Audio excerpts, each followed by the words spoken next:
Dans ce silence de la nuit, c'est peut-être ainsi que la tombe est en réalité. Vous n'êtes plus. Et vous ne savez pas si vous allez être. Parce que ce qui est plus proche de vous, c'est le sentiment du néant.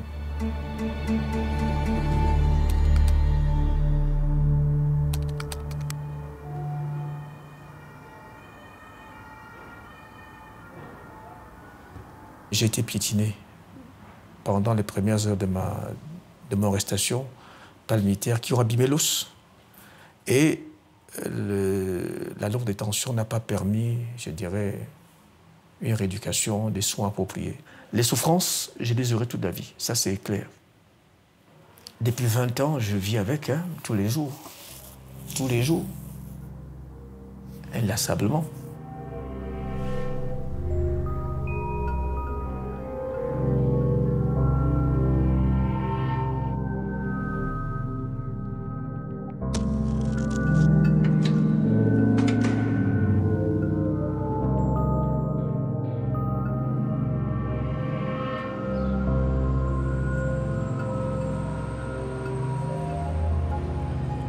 Il y a des vies dont on s'inspire pour écrire des scénarios. Des vies comme des fictions. Celle de Michel Thierry Atangana en fait partie. Jeune expert financier, français d'origine camerounaise, il a été la cible d'un complot ourdi dans les plus hautes sphères du gouvernement camerounais et a passé 17 ans enfermé dans un sous-sol de Yaoundé. Son pays, la France, l'a abandonné. Quand j'étais au Cameroun, j'étais chargé de trouver des financements privés pour permettre au Cameroun de bénéficier des infrastructures routières modernes. Avant de les construire, il fallait d'abord monter le financement. Donc mon rôle était de trouver des financements avec les partenaires privés dans un contexte économique difficile. Le président de la République qui veut repartir aux élections en 1992 fait un certain nombre de promesses fermes. Pour lui, c'était une question d'honneur que de réaliser les travaux de cette route-là. C'était une promesse de campagne qu'il fallait absolument tenir, d'autant plus que cette partie du pays a été très enclavée à l'époque. Les populations attendaient ces projets et l'élection présidentielle était basée sur ces projets. Quand on regarde les discours du président de la République, il en parlait dans tous les discours. Arrivé au pouvoir en 1982, le président camerounais Paul Biya est alors l'un des piliers de la France-Afrique. Biya est courtisé par François Mitterrand et les entreprises françaises sont présentes dans tous les secteurs stratégiques. Le pouvoir français de l'époque va l'orienter vers des industriels privés français, libres à eux de constituer un consortium pour pouvoir soutenir un tel projet. Le 11 octobre 1992, Paul Biya est réélu. Mr. President of the Republic. Il crée le COPISUR, comité de pilotage et de suivi des projets routiers, qui réunit entre autres le groupe Jean Lefebvre, leader de la construction routière, la Lyonnaise des Eaux et Elf. À la tête de ce comité, les entreprises nomment Michel Thierry Atangana. Diplômé de l'université de Clermont-Ferrand, il s'est spécialisé dans la restructuration des actifs financiers des multinationales. Il n'a que 30 ans à son arrivée au Cameroun. Avec les deux axes majeurs que nous avions à faire, nous devions avoir dans les 800 km. C'est un énorme projet. Énorme. Le COPISUR, consortium d'entreprises majoritairement françaises, est supervisé par le secrétaire général de la présidence camerounaise. Un poste occupé jusqu'en 1996 par Titus Edzoa. Écarté du premier cercle du pouvoir, Edzoa décide de se présenter aux élections présidentielles de 1997. Un choix qui va sceller le sort de Michel Thierry Atangana, soupçonné de le soutenir. J'ai pris cette décision lourde, je savais bien qu'elle était lourde, non seulement de démissionner du gouvernement, mais de me porter candidat à l'élection présidentielle de 1997. À 20 h, j'ai été entouré de chars. La maison a été entourée de chars. J'ai dit, je ne peux pas me déplacer pour aller à je ne sais pas où si je n'ai pas de convocation de la justice. Ils m'ont dit, si vous n'obtempérez pas, on va vous bousculer. Alors, comme ma femme était là, je n'ai pas voulu que ça se passe de cette façon-là. Je me suis laissé prendre.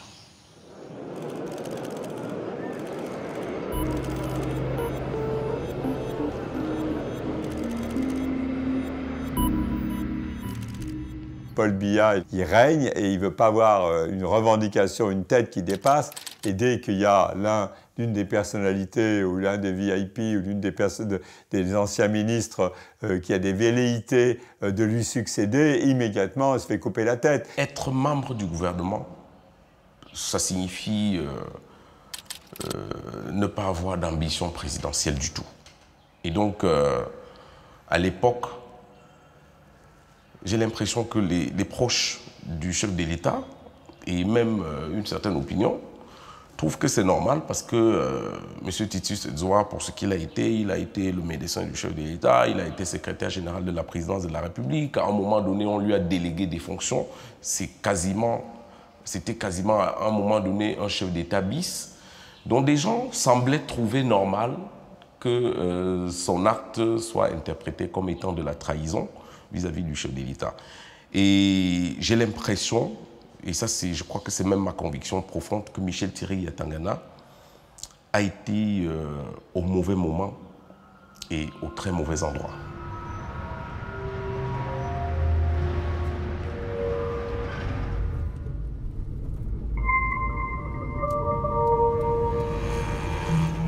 Le 12 mai 1997, c'était lundi matin. Je revenais de la messe. C'est là que je suis arrêté par une escouade impressionnante de militaires, de policiers, des forces composées qui m'arrêtent armés. Et c'est ma dernière journée de liberté.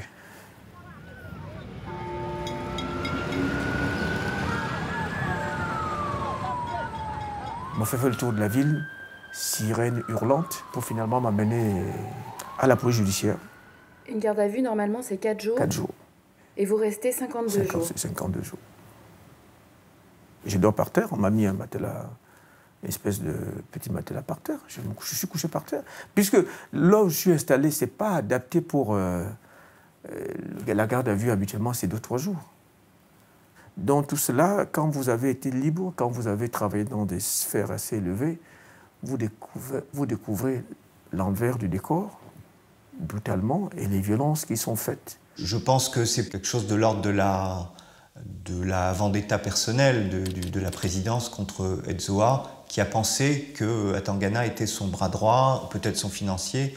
Et en tout cas, si on en faisait tomber un, il fallait faire tomber les deux. Un jour, j'entends par là le commissaire qui m'interroge, quelque temps après me dire que voilà, le professeur a déclaré que vous êtes son directeur de campagne. Dans les médias, a fait un communiqué. Je dis, ah bon, par quoi ça rime? Il me dit, non, le communiqué a été publié. Qu'est-ce que tu en penses? Enfin, le tutoiement est immédiat. Je ne suis pas concerné. Je découvre, étant déjà enfermé, que je suis directeur de campagne. C'est quand même une situation particulière. Et là, les choses se corsent. Contrairement à ce que publient les journaux gouvernementaux, le professeur, comme on appelle Edzoa, avait pourtant déjà nommé un directeur de campagne. Mais qu'importe, l'objectif de la manœuvre est de lier le destin d'Edzoa à celui du riche français. Moi, je ne savais pas pourquoi il était là et de quoi il était inculpé. Lui ne savait pas non plus de quoi j'étais inculpé. On savait tout simplement qu'on était inculpé en coaction. Mais de quoi? On ne savait pas. Le Cameroun se veut démocratique. Alors il faut trouver un motif à l'arrestation des deux hommes. Ils sont donc accusés d'avoir détourné l'argent du copie-sûr. Donc il y a un procès qui est fait en une nuit. le 3 octobre 1997, qui commence à 16h30, 17h après-midi, sans avocat, et je suis condamné à 4h du matin à 15 années de détention. On n'a pas été entendu. Il y a eu la plaidoirie du ministère public, du procureur, et mise en délibéré immédiate, ils se sont retirés, ils sont revenus après un quart d'heure pour lire la sentence, à 3h du matin. À l'arbitraire du procès s'ajoute celui du lieu de détention. Les détenus ne sont pas conduits en prison, mais dans une base militaire. Là, c'est encore pire qu'à la police judiciaire. Là, je suis dans un sous-sol. Une cellule est préparée. Et combien de temps vous allez rester dans cette cellule? Malheureusement, 17 années. 17. 17 longues, interminables années.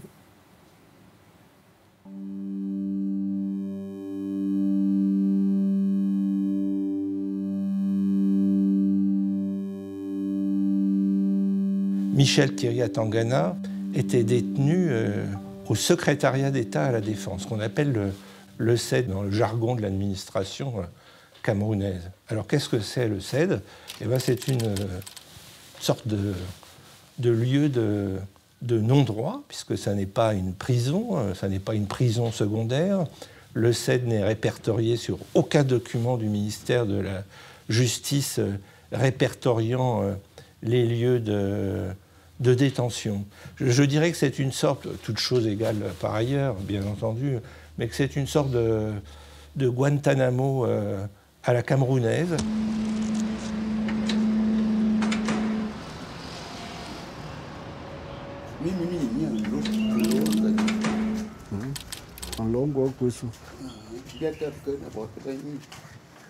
Le Français est très isolé. Ses frères, restés au Cameroun, font partie des rares visiteurs.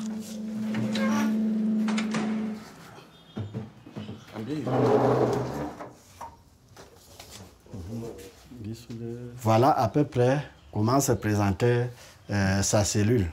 Donc, le lit était là. Là, c'était à peu près les toilettes. Les toilettes, et là où il pouvait aussi se laver. Le sol n'était pas, comme vous voyez, là, carrelé. C'était un sol cimenté, comme vous le voyez là, un sol comme ça.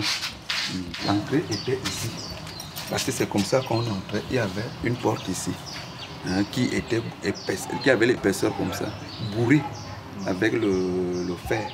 Donc, il y avait encore une autre porte ici qui donnait donc accès à sa cellule. Donc, il y avait encore un autre cadenas.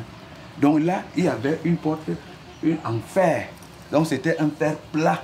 Dans sa cellule, il n'y avait qu'un petit trou. Un petit trou pour évacuation et tout ça. Il n'y avait pas de prise d'air. C'était totalement étouffant.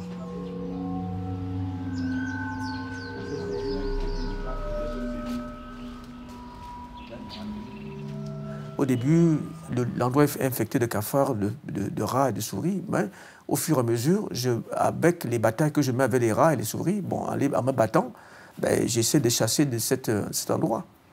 Quand je tue un souris, je jette dans les toilettes qui sont style turc. Donc, l'homme s'accapare cet espace qui était devenu un espace sauvage.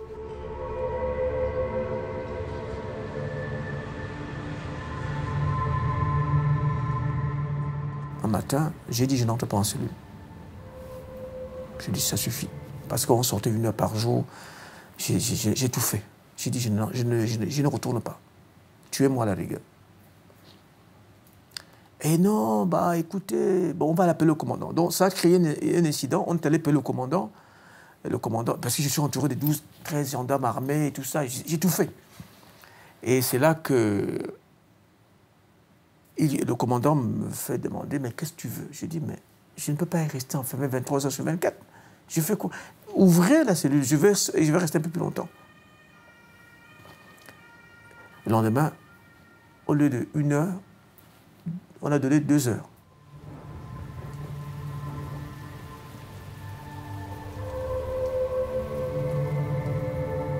on ne lui donnait pas la nourriture. Pour lui donner la nourriture, on prépare ici à la maison. On va lui donner et parfois les tracasseries pour lui donner, pour le voir. Il y a un jour là, je suis arrivé, il était déjà dedans. Pour aller demander au commandant, c'est lui qui commandait, il n'était plus là. Il fallait qu'on l'appelle. Et lui-même, il est venu pour qu'on ouvre la cellule et lui donner à manger. Si vous lui apportiez pas à manger, il mangeait pas. Il ne mangeait pas. Non, Mangeait pas. Il dort comme ça. Il boit l'eau, il dort. Il y avait des jours comme ça. Ce n'était pas facile. Tu viens aujourd'hui là, tout le monde est clément avec toi.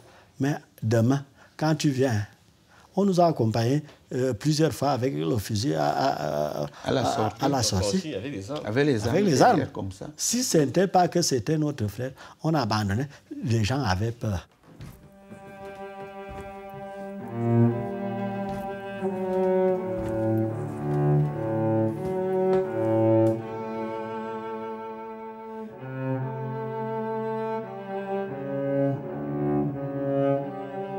L'endroit c'est un endroit très étroit, mais il faut bouger. Je me donne la force de bouger à l'intérieur. Le danger, c'est rester couché. Donc je préfère me rester soit assis, soit debout. Il ne faut pas avoir le même angle en permanence. Ça crée une forme de lassitude. Bien, si j'ai passé 3 heures à l'angle gauche, je vais essayer de voir si je peux rattraper l'angle droit. Et j'y passe 3 heures. Et je rythme comme ça le truc pour donner une animation, une fausse animation, mais qui permet d'espérer.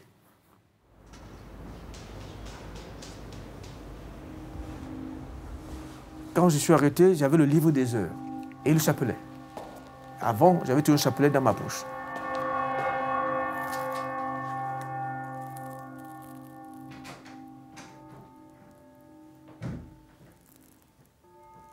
Le policier qui fait la fouille, il met le chapelet sur mon cou pour voir si je peux me tuer avec ça. Il dit non, ça ne peut pas, c'est trop petit. Et finalement, il le pose à côté et je le reprends, je le mets dans ma poche.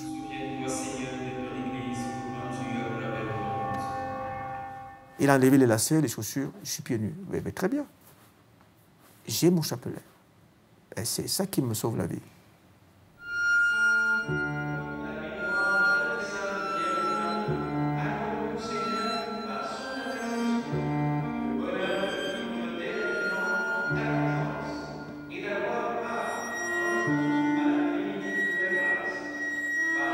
Ce petit livret m'a été offert par ma mère. Et avant, il était propre. Mais avec l'humidité de la cellule, c'est les signes.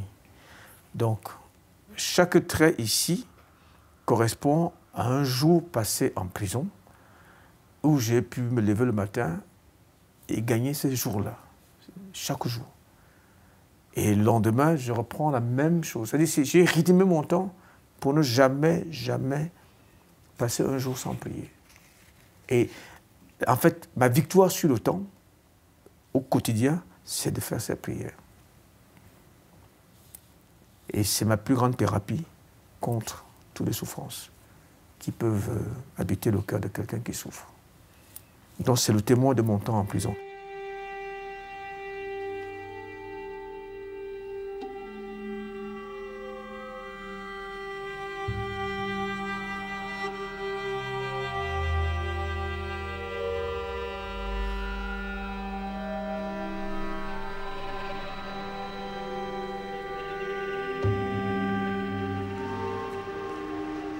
Malgré un procès arbitraire et de terribles conditions de détention, la France ferme les yeux. Confiné dans son sous-sol, Michel Thierry Atangana ne recevra aucune visite consulaire durant 13 ans. L'État français, patrie des droits de l'homme, et qui a quand même vocation à soutenir ses ressortissants, parce que, je le rappelle, Michel Atangana est français, victime d'une détention arbitraire pendant 17 années, et la France, pendant des années et des années, ne bougeait pas. Chaque État, notamment l'État français, se doit de protéger tous ces Français qui vivent à l'étranger. Et les ambassades, et notamment la protection consulaire, est faite pour ça. Sauf que dans le cas de Michel, elle n'a pas pu bénéficier de cette protection consulaire, ce qui est un scandale. À mon sens, un scandale d'État. Michel Thierry a été victime d'un véritable déni de nationalité. C'est vrai, il était né camerounais, mais il était devenu français en 1988. Et les Français font semblant de ne pas savoir qu'il est français. Mais 13 ans sans protection consulaire, c'est incroyable. C'est véritablement incroyable.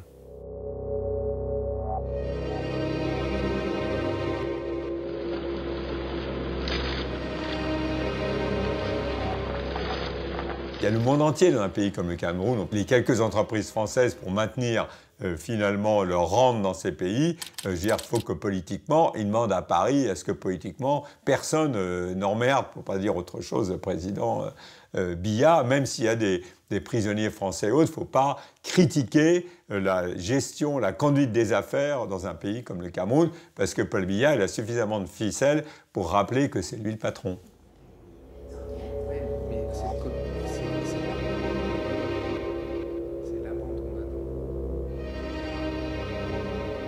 Ce scandale d'État à Tangana montre encore que pour des raisons d'État obscures, et je dis bien obscures, et qui finalement ne relèvent pas uniquement de la politique, mais aussi de considérations financières assez sordides, on est prêt à sacrifier l'honneur et la vie d'un homme jusqu'au plus haut niveau de l'État français.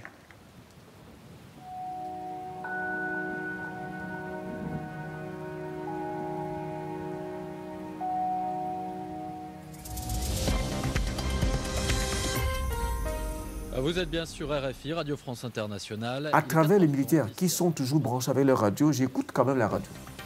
Le miracle, c'est quand RFI s'installe avant des femmes. Les premiers jours, c'est une... j'ai trouvé un trésor. Je peux écouter les actualités du monde.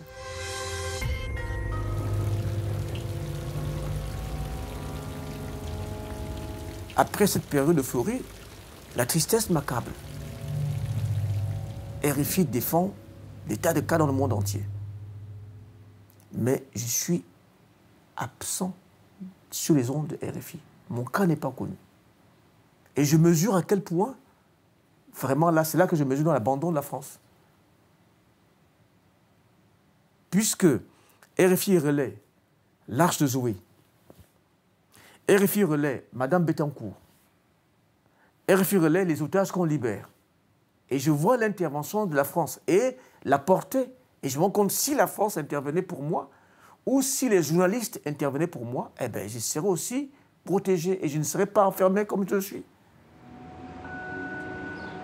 4 ambassadeurs de France se sont succédés au Cameroun depuis l'arrestation de Michel Thierry à Tangana en 1997. Ils ne sont jamais intervenus, malgré les supplications des proches de Michel Thierry. Mais l'affaire connaît un revirement en 2009 avec l'arrivée d'un nouvel ambassadeur. Bruno Guin a consacré une partie de sa carrière aux droits de l'homme. Il va enfin faire bouger les lignes. Peu de temps après ma prise de fonction à Yaoundé, au Cameroun, l'un des avocats de Michel Thierry à Tangana, il en a eu de nombreux, a demandé à être reçu à l'ambassade, ce que j'ai fait bien volontiers. Donc ma première réaction, évidemment, après notre entretien, ça a été de vérifier un peu les choses ahurissantes qu'il m'avait racontées, ahurissantes au regard des droits de l'homme. Et à ma grande surprise, je me suis rapidement heurté à un argument que la plupart de mes interlocuteurs me retoquaient. Michel Thierry à Tangana est un Camerounais. Nous ne comprenons pas pourquoi vous vous en occupez. Il n'a rien à voir avec la France, contrairement à ce que peuvent en dire certaines personnes. Michel Thierry à Tangana s'est fait enregistrer à l'ambassade à son arrivée. Il y a laissé une copie de ses documents d'identité et du permis de séjour délivrés par l'État camerounais. Mystérieusement, son dossier a disparu. Il n'y avait pas de dossier du tout. Malgré toute la correspondance volumineuse de ses avocats, malgré le fait qu'on ait attiré l'attention de la France plusieurs fois, ses avocats bien entendu, sur sa situation, et il n'y avait pas de dossier au niveau de l'ambassade. Et ça, c'est incompréhensible. J'ai fini par rassembler un certain nombre d'éléments. Je suis arrivé à la conclusion que oui, Michel Thierry Atangana était bien français, contrairement à ce que m'avançaient de façon péremptoire des interlocuteurs camerounais parmi les plus haut placés, à commencer par le garde des Sceaux. Le garde des Sceaux, Laurent Essou, déjà ministre de la Justice au moment de l'arrestation, puis du premier procès de Michel Thierry Atangana. Il fera tout au long de cette affaire preuve d'un redoutable acharnement contre le français. Je n'ai eu de cesse pendant mon séjour que d'obtenir que justice lui soit rendue, lui qui croupissait depuis 15 ans dans les prisons entre guillemets du reste. Et je me suis efforcé d'évoquer systématiquement la question, à chaque fois que j'avais l'occasion de le faire, au niveau ministériel d'abord, avec le garde des Sceaux, et puis voyant que mes démarches ne portaient pas les fruits que j'en espérais, je me suis mis à penser, à évoquer la question directement avec le chef de l'État. Quand j'ai évoqué cette idée, tout le monde, mes interlocuteurs auxquels je m'ouvrais de ce dossier me disaient « Monsieur l'ambassadeur, ne le faites surtout pas, le chef de l'État va rentrer dans une rage absolument noire, ça sera un coup terrible porté aux relations franco-camerounaises, il faut éviter cela à tout prix. » Mais Bruno Guin est déterminé. Dès sa première rencontre avec Paul Biya, il évoque l'affaire Atangana, brisant ainsi le silence complice qui prévaut depuis 12 ans. Monsieur Bruno Guin a été très courageux dans mon dossier, extraordinaire. Bruno Guin, c'est lui qui rétablit la protection consulaire et les visites. Il n'est jamais venu me voir en prison, certes, mais sa présence était forte. Dans les médias, à l'extérieur, il parlait de mon cas. L'ambassade refait aussi les documents d'identité confisqués à Michel Thierry lors de son arrestation. C'est quand M. Bruno Guin rétablit la protection consulaire que j'ai le droit de retrouver les documents administratifs que j'aurais jamais dû cesser d'avoir. Douloureuse ironie, en place d'adresse, c'est son lieu de détention qu'on inscrit.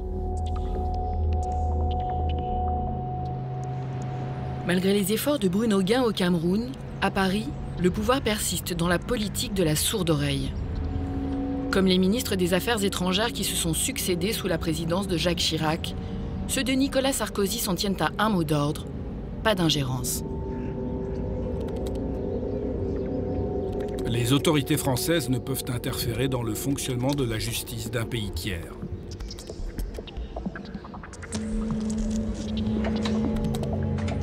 Le droit international proscrit toute ingérence dans le fonctionnement de la justice d'un État étranger souverain.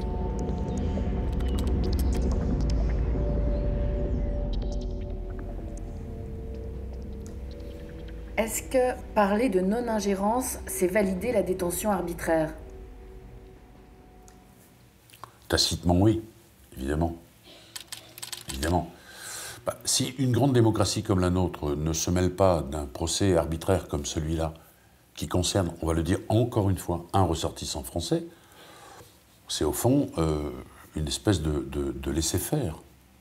Ça arrangeait peut-être tout le monde de le considérer comme un Camerounais, jugé par une justice souveraine, en l'occurrence celle du Cameroun, et on ne regardait pas beaucoup, on n'avait pas envie de lever le voile. Il y a quand même des moments qui interrogent dans les relations franco-camerounaises. Vous avez par exemple en 2009 une visite officielle du Premier ministre français François Fillon à Yaoundé. Ça fait déjà 12 ans que l'un de ses compatriotes est en prison et à quelques kilomètres de l'endroit où il donne une conférence de presse. il n'en dit pas un mot. L'année suivante, en 2010, c'est donc le 50e anniversaire de l'indépendance du Cameroun. Il y a Alain Juppé, ancien Premier ministre, maire de Bordeaux, qui est invité officiellement aux cérémonies à Yaoundé. C'est une personnalité très forte. À ma connaissance, jusqu'à nouvel ordre, je ne sache pas qu'il ait parlé du cas Atangana aux autorités camerounaises. Vous voyez, c'est des comportements... si vraiment rien n'a été dit sur Atangana à ces moments-là, on peut parler d'abandon. Rien n'est fait pour sortir un compatriote d'un cachot qui est à quelques centaines de mètres, sans doute, de l'endroit où sont nos représentants français. Le silence du pouvoir français a permis à la présidence camerounaise de monter une cabale en complicité avec différents ministères. L'objectif, s'assurer qu'Edzoa et Atangana ne seront jamais libérés. Monsieur le ministre, comment tu vas? Oui, ça va et toi? Les écoutes téléphoniques qui suivent ont été enregistrées en 1997, juste après l'arrestation de Michel Thierry Atangana et Titus Edzoa. On y entend Amadou Ali, secrétaire général de la présidence, et Akame Mfumu, ministre de l'économie et des finances. Moi, je suis décidé à leur mettre le feu au fait. C'est pas la peine de tout sortir le même jour. Dès que vous finissez ceci, bam, telle condamnation. Le lendemain, bam, vous amenez tel autre. Une semaine après, bam, vous amenez tel autre. La technique du rouleau compresseur, là, il est fini. Je le dis à toi. C'est le patron lui-même qui m'a dit de prendre tout ça. Mais oui, bien sûr. Il faudrait aussi mettre le garde des Sceaux dans le coup. Absolument. Le garde des Sceaux est Laurent Esso, celui qui certifiera à l'ambassadeur Bruno Guin que Michel Thierry Atangana n'est pas français. Toujours en mission commandée, il met le rouleau compresseur en marche. Alors qu'ils finissent de purger leur peine, Atangana et Edzoa sont jugés une deuxième fois pour les mêmes faits. Au procès, Titus Edzoa produit ses écoutes téléphoniques.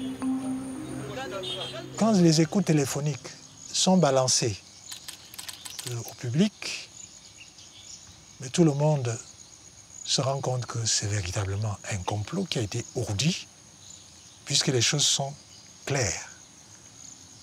Le rouleau compresseur, comme on l'appelait à l'époque, s'est redéployé pour maintenir Michel Thierry Atangana et Titus Edzoa en détention. Lors du deuxième procès, si on peut l'appeler ainsi, de plus en plus de monde était intéressé. Il y avait de plus en plus de journalistes, chroniqueurs judiciaires intéressés et qui assistaient aux audiences. Les observateurs sont donc nombreux. Et contrairement au premier procès, les accusés ont le droit de préparer leur défense. Et Michel, il maîtrisait son dossier mieux que quiconque. Il avait donc besoin, à côté de lui, de quelqu'un avec qui il prépare tous les éléments de la défense. Je le rencontre donc pour la première fois au 7. Et Michel me dit, c'est moi le grand bandit. C'est moi qui veux déstabiliser le chef de l'État. C'est moi qui veux, c'est moi qui ai. J'ai besoin de quelqu'un avec qui travailler.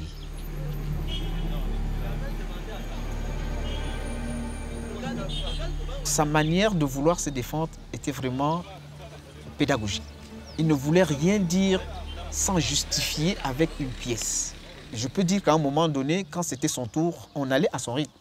Parce que la présidente voulait vraiment le comprendre. Il fallait comprendre de quoi il est question dans ce dossier.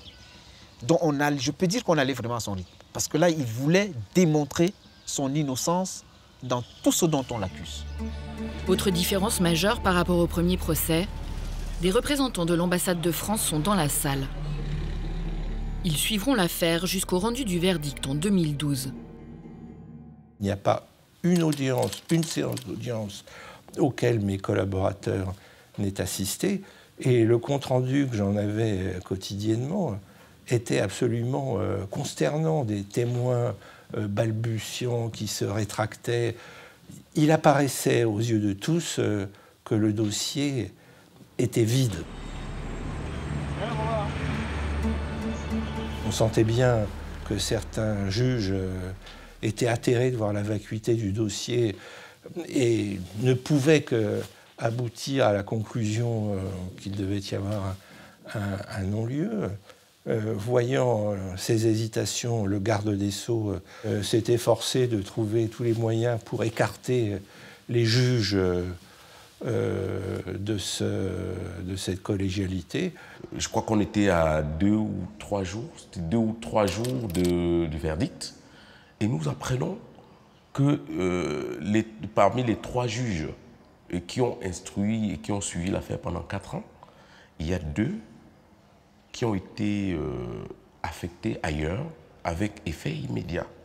Ils sont changés du jour au lendemain par 2 juges qui ne connaissaient en rien l'affaire. Finalement, on nous recondamne à 20 ans sans tenir compte de quoi que ce soit. Au fait, quand vous lisez cette affaire, si vous parcourez les inculpations et vous parcourez le verdict, c'est comme s'il n'y a jamais eu de débat. Point. Je pense que c'est, de mon point de vue, le scandale politico-judiciaire le plus important de ces dernières années au Cameroun. Parce que c'est une grosse souillure qu'on a laissée sur la justice camerounaise.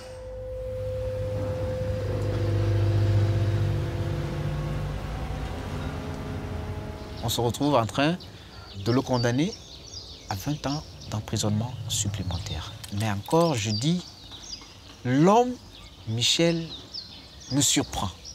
Il me dit, Émile, on a gagné. Je dis, Michel, on a gagné quoi? On t'enferme pour 20 ans, tu me dis qu'on a gagné? Je dis, mais si toi tu as gagné, moi j'ai perdu. Le lendemain, quand je lui dis, Michel, pourquoi on a gagné? Il dit, non, mais c'est maintenant que tout le plaidoyer que vous faites sera porté par les organisations internationales. Alors, il y a les enquêtes d'Amnesty International qui commencent. Et Amnesty vient me voir dans ma cellule.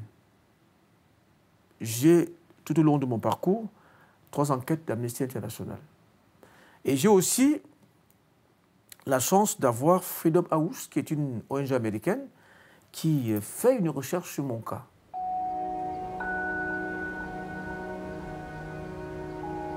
L'omerta est rompue et les verrous de la France-Afrique sautent enfin.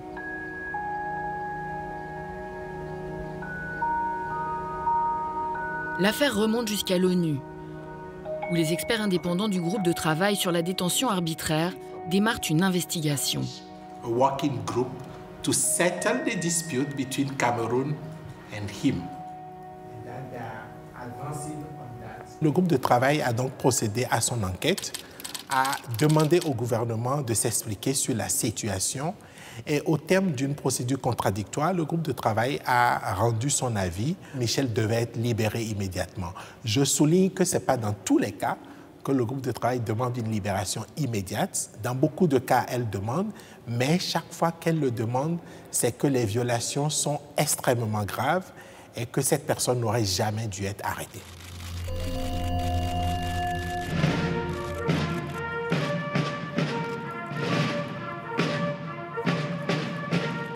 La visite de Paul Biya à Paris, qui se passe en janvier 2013, elle a été préparée par les équipes de Hollande en amont et il interpelle donc en effet à huis clos Paul Biya sur ce dossier. Toujours dans ce huis clos, Paul Biya lui dit qu'il est conscient du problème et qu'il va l'examiner.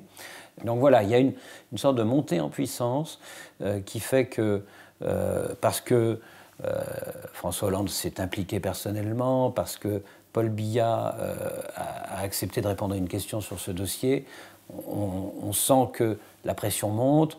Arrive le mois de mai 2013, François Hollande est interrogé par 3 médias, dont RFI, et à une question où justement nous l'interpellons là-dessus. Il répond « ça fait trop longtemps que ça dure ». Ce qui concerne M. Atangana, c'est inadmissible, il a ce mot très fort. Arrive novembre 2013, cette décision du groupe de travail de l'ONU sur la détention arbitraire, qui est très favorable à Atangana. Et voilà, on a sur l'année 2013 3-4 épisodes qui permettent d'aboutir à la libération de février 2014.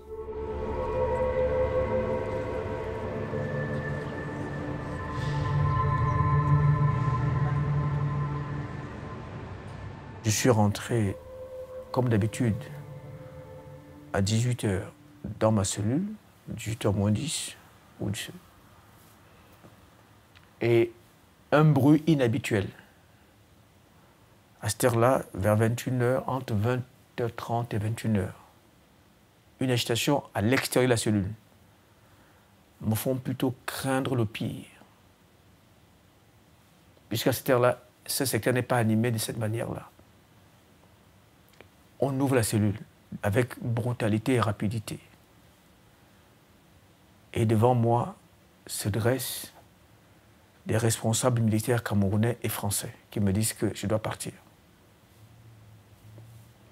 Mais il y avait un colonel français qui a été persuasif parce que je ne voulais pas partir. Je n'avais pas confiance. J'ai dit, de toute façon, si on doit me libérer, pourquoi la nuit? Et ce monsieur entre, il voit ce foutoir, il me dit, bon, je comprends bien que vous ne voulez pas partir maintenant, que vous voulez partir demain, mais dès que j'ai vu ça, en voyant ça, en entrant ici, je ne peux même pas accepter ce dont il m'a dit de vous laisser encore dormir dans cet endroit. La France ne peut pas imaginer que son citoyen ait dormi ici pendant tant d'années. Il faut qu'on parte.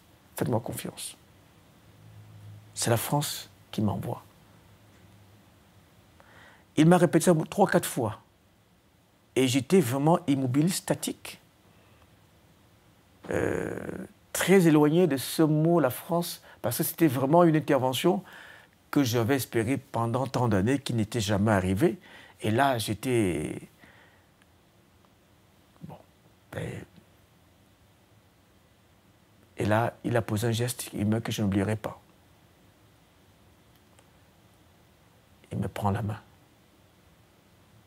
Il a parlé, mais là, il me prend la main. Il me dit, allons chez nous.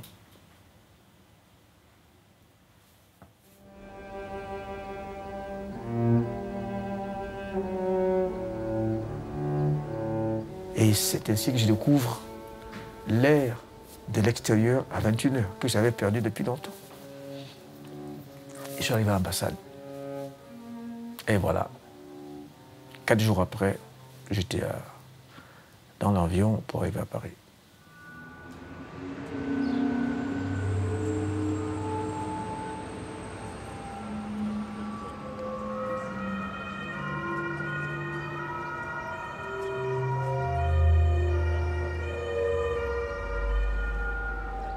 Ma vision oculaire est très limitée. Et en plus, l'espace, 17 années d'être enfermé, d'enfermement, sans marcher, et se retrouver à Paris, en plein Paris, je ne voyais rien, je ne comprenais, enfin, perdu. Encerclé par tant de facteurs incontrôlables, incontrôlés. Je ne voyais rien, je ne comprenais rien. Mais je n'ai pas été préparé à ça. Je n'ai pas été préparé à ça. Je crois que c'est une erreur. On aurait dû me préparer à ça.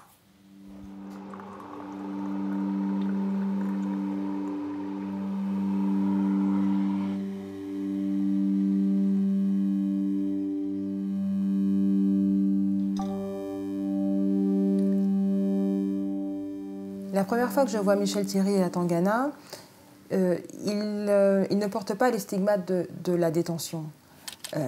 Il est debout, il est souriant.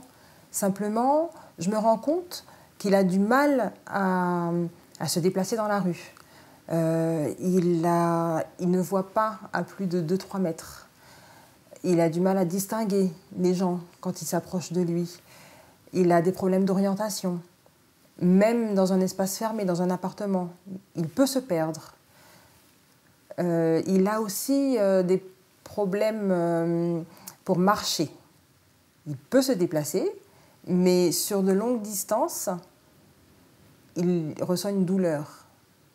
Parce que c'est la première fois depuis 17 ans qu'il peut marcher, traverser une rue, se déplacer sur une distance assez longue. Et moralement ? Alors, il tient moralement. il est déterminé. Je ressens une grande force et il porte son combat. Condamné à l'issue de 2 procès fantoches, Michel Thierry Atangana réclame la reconnaissance de son innocence. Un combat qui dure depuis sa libération en février 2014. En attendant, ses comptes sont toujours bloqués par la justice camerounaise. C'était un homme riche, hein, c'était un expert financier. Il est sorti du Cameroun et de sa geôle sans un centime. On a évidemment des éléments qui permettent de chiffrer sa fortune et la perte qui est la sienne, elle est colossale. Est-ce qu'on peut imaginer que tout cet acharnement ait eu lieu juste pour lui piquer son argent? Ah ben, je ne sais pas si c'est le mobile. Ce qui est sûr, c'est qu'on lui a piqué son argent. Pour la justice camerounaise, il est toujours condamné. C'est d'ailleurs peut-être une des raisons pour lesquelles on n'a pas du tout envie de le réhabiliter. Parce qu'il faudrait rendre l'argent? Oui, ça paraît logique. S'il est réhabilité, de fait, la confiscation de ses biens n'a plus aucun sens. C'est même devenu un non-sens. Pour obtenir réparation, Michel Thierry Atangana a déposé en France une plainte contre X pour séquestration arbitraire. Une affaire actuellement en instruction. Et au combat judiciaire s'ajoute un combat administratif. Bonjour. Bonjour Myriam, sois la bienvenue. Merci. Comment vas-tu? Bien et toi? Super. Entre. Okay. Entre.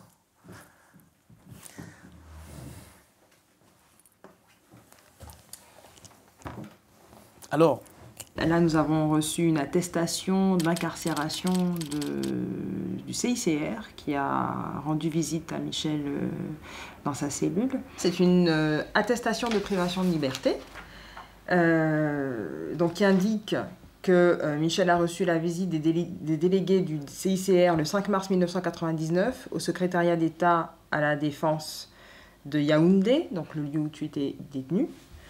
On t'a attribué un numéro et cette démarche, elle est effectuée dans le cas où un détenu est en danger de mort. Ce document, on va l'intégrer au dossier de manière à apporter une preuve que tu étais bien détenu, une preuve supplémentaire. La première étape, c'est de lui obtenir un statut de victime.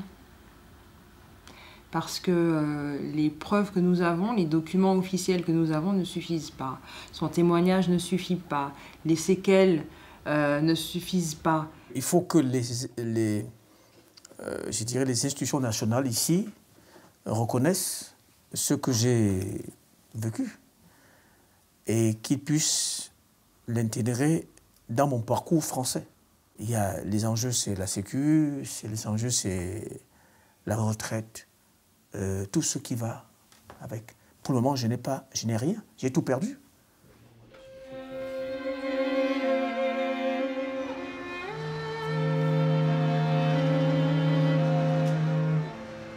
Il faudra, et c'est le rôle de la représentation nationale, essayer de comprendre ce qui s'est passé dans la diplomatie française, ce devoir d'assistance qui n'a pas été assuré. Eh bien, je crois qu'aujourd'hui, il faut essayer d'en comprendre les raisons, d'en décortiquer les mécanismes, de pointer les responsabilités, non pas pour juger un tel ou un tel, mais pour dire ça n'est plus possible dans l'avenir. Et que ce qu'on a connu autrefois, les rapports plus qu'ambigus de ce qu'on appelait la France-Afrique, ne puissent plus avoir lieu. La raison d'État ne doit plus l'emporter sur une injustice profonde, un scandale humain que représente et que symbolise atrocement le cas de Michel Atangana.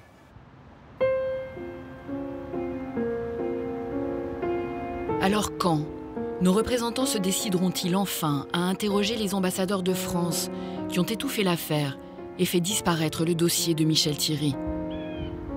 À interroger aussi les ministres des Affaires étrangères qui, en se retranchant derrière la non-ingérence, ont validé 17 ans de détention arbitraire. Aucun de ceux que nous avons contactés n'a accepté de nous répondre. C'est pourtant de leur témoignage que dépend la réhabilitation de Michel Thierry à Tangana. La liberté, le plus important, c'est être reconnu innocent. C'est ça la liberté. La vraie liberté, c'est de marcher dans sa tête, dans sa conscience, sachant qu'on est vraiment reconnu dans ses droits. Et pouvoir retravailler, voilà la vraie liberté. Simplement reprendre mon métier, ce serait absolument génial.